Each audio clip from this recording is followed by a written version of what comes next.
India Pakistan ಬಂದಾಗ ನಿಮ್ feel ಅದು ಸೇಮ್ ಫೀಲಿಂಗ್ ಇತ್ತ ಅಂದ್ರೆ whatever we feel same actually ಹೆಂಗ್ ಗೊತ್ತಾ ಹಿಂಗೆ ಡ್ರೆಸ್ಸಿಂಗ್ ರೂಮ್ ಇಂದ we walk out like this ಅಲ್ಲ.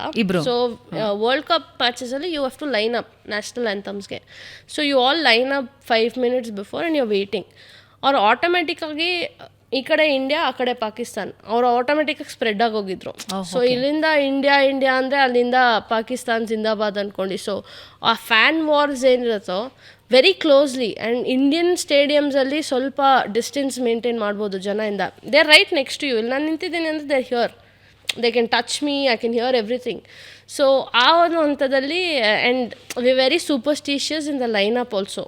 ಸೊ ಫಸ್ಟ್ ಮ್ಯಾಚ್ ಆದಮೇಲೆ ಗೆದ್ಮೇಲೆ we continued the same line up. So first ಏನಿತ್ತು ಅದನ್ನೇ ಅದೇ ಫಸ್ಟ್ ಯಾರು ನಿಂತ್ಕೊತಾರೆ, first obviously captain will walk, ಅವ್ರ ಹಿಂದೆ ಯಾರು ಆ ಥರ ಲೈನಕ್ಕೆ. So head of me was Harman, behind was Smriti. So ಈ ಕಿರ್ಚಾಡೋದೆಲ್ಲ ನೋಡ್ಬಿಟ್ಟು ಇಬ್ಬರು ಒಬ್ರಿಗೊಬ್ರು 3 ಜನ ನೋಡ್ಕೊಂಡ್ವಿ. We just smiled and we walked like we are feeling good. ಈ ಥರ ಕ್ರೇಜಿಯಾಗಿ ಸಪೋರ್ಟ್ ಸಿಗ್ತಾ ಇದೆ ಅಂತ. ಆ್ಯಂಡ್ ಡ್ರಮ್ಸು ಅದೆಲ್ಲ ಬಂದಿತ್ತು. So it was good feeling ಆ ಒಂದು ಇದರಲ್ಲಿ. And by then actually I had not played. First 3 games I did not play 11 ಅಲ್ಲಿ. ಸೊ ಫಸ್ಟ್ ಮ್ಯಾಚ್ ಫೀಲ್ಡಿಂಗಲ್ಲಿ ಅದು ಲಾಸ್ಟ್ ಕ್ಯಾಚ್ ನಾನು ತೊಗೊಳ್ಳೋದು, ವಿನ್ನಿಂಗ್ ಕ್ಯಾಚ್ ಏನಿದೆ ಆ ಕ್ಯಾಚ್ ನಾನು ತೊಗೊಳ್ಳೋದು ಆಲ್ಮೋಸ್ಟ್ ಒಂದು 10-15 runs ಏನೋ ಸೇವ್ ಮಾಡಿರ್ತೀನಿ.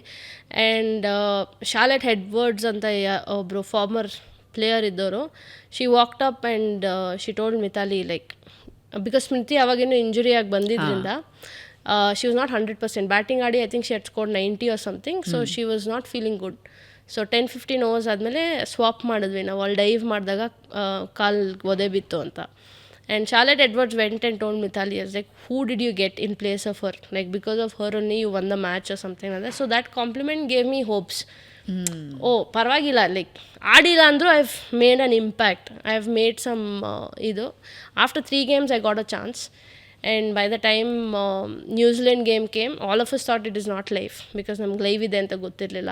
ಅಲ್ಲಿ ರೀಚ್ ಆದಾಗ ಗ್ರೌಂಡಲ್ಲಿ that is when they told, ಇಲ್ಲ ಇವತ್ತು ಮ್ಯಾಚ್ ಲೈವ್ ಇದೆ, people are demanding, and that is why we are putting this match live out. And it was a virtual quarter finals for us. ಆ match ಗೆಲ್ಲೇಬೇಕಾಗಿತ್ತು ಸೆಮಿಫೈನಲ್ಸ್ಗೆ. And that is where that innings that is the most memorable innings for me so far. Most memorable innings. And ಸೆಮಿಫೈನಲ್ಗೆ ಹೋಗೋದಕ್ಕೆ ಅದೊಂದು strong ಹೆಜ್ಜೆ ಆಗಿತ್ತು ನಿಮ್ಮ ಕಡೆಯಿಂದ. I think ಸೆಮಿಫೈನಲ್ಗೆ ಹೋಗೋದಕ್ಕೆ ಯಾರ್ಯಾರು ಕಾರಣಕರ್ತರು ಅಂತ ಲಿಸ್ಟ್ ತೆಗೆದು ನೋಡಿದ್ರೆ ಐ ಥಿಂಕ್ ನಿಮ್ಮ ಸ್ಟ್ರೈಕ್ ರೇಟ್ ಎಲ್ಲ it is like blasting. 155 I think. I don't know, 70 or 45 balls, so ಗೊತ್ತಿಲ್ಲ ಎಷ್ಟು ಅಂತ. 45 balls 70 runs, strike rate was 155. ಹೌದಾ, ಗೊತ್ತಿಲ್ಲ ಅಷ್ಟು ಮ್ಯಾಥ್ ಗೊತ್ತಿಲ್ಲ ನನಗೆ. But yeah, as one of best performance. And ಅಲ್ಲಿ ತನಕನೂ like I said, first 3 games I didn't play. And South Africa, I got out early. Australia, without facing a ball, I got run out. And Sri Lanka, I got about 30 odd runs. And our coach, he kept telling, ಒಂದು innings ನಿನ್ನಿಂದ ಬರುತ್ತೆ ನನಗೆ ಗೊತ್ತು. And that will be like innings like this where you would have scored excess of 150-160 strike, right? And ನಂಗೆ ಗೊತ್ತು ಅದೊಂದು innings ನಿನ್ನ ಹತ್ರ ಇಂದ ಬರುತ್ತೆ ಅಂತ ಗೊತ್ತು ಅಂತ. And it came at the most crucial time also, makes it more special. ಅದಕ್ಕಿಂತ ಸುಮ್ಮನೆ ಯಾವುದೋ ಒಂದು ರ್ಯಾಂಡಮ್ ಮ್ಯಾಚಲ್ಲಿ ಬಂದಿದ್ರೆ ಐ ಥಿಂಕ್ ಆ ಒಂದು ಖುಷಿ ಇರ್ತಾ ಇರಲಿಲ್ಲ. But the value of that 70 runs I think is worth a lot of things, because allinda it changed, like it was a game changing moment for everyone. ಹಾಗೇನೆ ಫೈನಲ್ ಮ್ಯಾಚಲ್ಲಿ ಜಸ್ಟ್ 9 runs ಇಂದ ಸೋಲ್ ಕಾಣಬೇಕಾಯ್ತು. ನಿಮ್ಗೆ ಯಾವಾಗಾದರೂ ಅನಿಸಿದ್ಯಾ world cup ಎತ್ತಿ ಹಿಡಿಯೋದಕ್ಕೆ I had a beautiful opportunity, ಲಕ್ಕಿಂದ ಹೋಯ್ತು ಅಂತ? I think 90% of them feel I am the culprit avattu, probably because after I got out there was a downslide of wickets. But like whatever you saw is something which I expected. I didn't expect them to score runs. ನನ್ನ ಆದಮೇಲೆ ಬರೋದು required run rate ಏನಾರ ಜಾಸ್ತಿ ಹೋದರೆ I knew that they will not be able to do it. So ಅದರಿಂದ ಏನಾಗ್ತಾಯಿತ್ತು, I was aiming at 1 boundary at least, so that required run rate 6 ಜಾಸ್ತಿ ಹೋಗಬಾರ್ದು, because I know that pressure people won't be handle. Next ಬರೋರಿಗೆ. And I was the last recognised batter also. And mid wicket was inside, deep mid wicket ಖಾಲಿ ಇತ್ತು.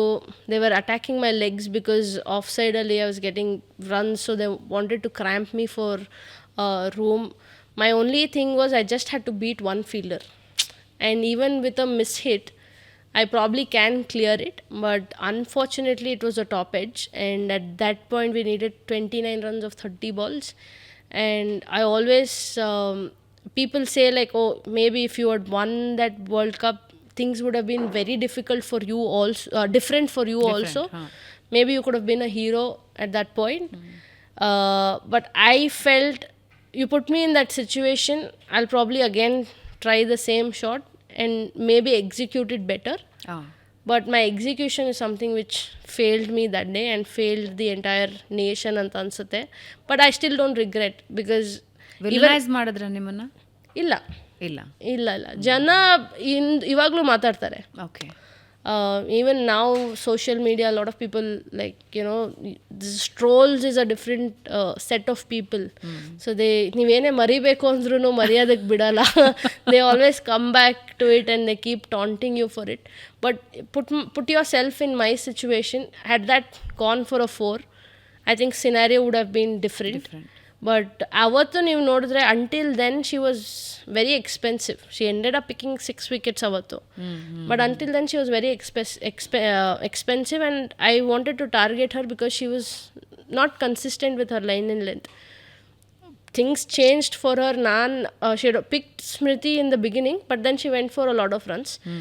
And after me she picked the rest of the wickets as well along with me. So she ended up at 6 wickets, which is pure luck is what I feel. But again, maybe, you know, a couple of them could have done it later on. But ಆಗಿದಾಯ್ತು ಇವಾಗ definitely. ಆದರೆ ನಾನು ಆರಂಭದಲ್ಲಿ ಅದನ್ನು ಹೇಳಿದೆ, cup ಗೆದ್ದುವೋ ಬಿಟ್ವೋ, ಆದರೆ women team ಅಲ್ಲಿವರೆಗೆ ಹೋಗಿದ್ದು ಮುಂದಿನ ಯಾರು ಕ್ರಿಕೆಟರ್ ಆಗಬೇಕು ಅಂತ ಹೆಣ್ಮಕ್ಳು ಅನ್ಕೊಳ್ತಿದ್ದಾರೆ, ಅದಕ್ಕೊಂದು ದೊಡ್ಡ ಬುನಾದಿ ಹಾಕ್ಕೊಟ್ಟು ಬಂದ್ರಿ.